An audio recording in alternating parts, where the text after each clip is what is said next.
So good morning, Hammers United. Very quick video. I'll be doing a full update tomorrow. Tross Joint Secretary, as you know. Many of you may have just heard David Sullivan talking on Talksport about the current situation we have at West Ham. Inundated already with messages and different questions. My phone's gone off the hook. I've taken 10 minutes out of my day just to quickly put out some feedback from us as a group to some of those statements. You know, very much in and around David's depressed. Well, you may be depressed, mate. We've had 10 years of your leadership in that team. You've really got no inkling of what being depressed as a West Ham United fan is all about, in my opinion. You know, the club will go bankrupt if you buy players. You've been in charge for 10 years. You've borrowed a shed load of money to put it in play. If you're on the verge of taking this club bankrupt and can't afford to buy players, isn't it time you look to put it up for sale, mate?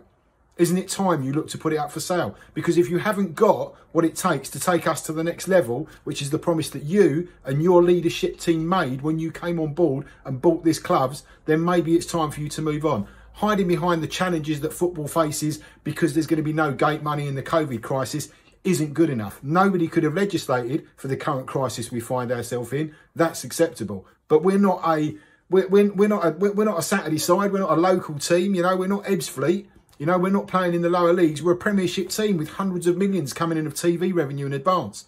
The players that were brought in that you've said you stepped away and gave the West Ham fans what they want by bringing in a manager and a director of football. If you didn't do your due diligence, mate, on that director of football who had a shocking track record and that manager who was a big checkbook manager, and there were many questions asked by many people around his appointment at the time, that's your decision. That's your responsibility. From a fan's perspective, we believe that you own that. And that's something that you need to sleep on. And you need to recognise that you can't just go and blame the hire that you made. You made the hire. You're accountable. You sit in the big chair. You make the big decisions. If you're not comfortable with those decisions, if you feel you're making the wrong decisions, again, I say to you openly and honestly, consider your options, put the club up for sale, give somebody who can come in and somebody who will find the right price for the club, because there are a few things there you were talking about overpaying. Anybody who's looking to buy West Ham doesn't want to overpay for it. Why don't you cut your losses, wipe your mouth, get the money that you're due to be paid back, that you need, that you feel that you're owed,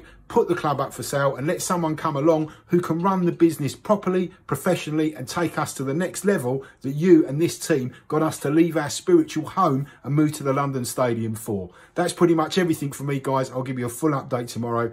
Have a great one. Come on, you ones.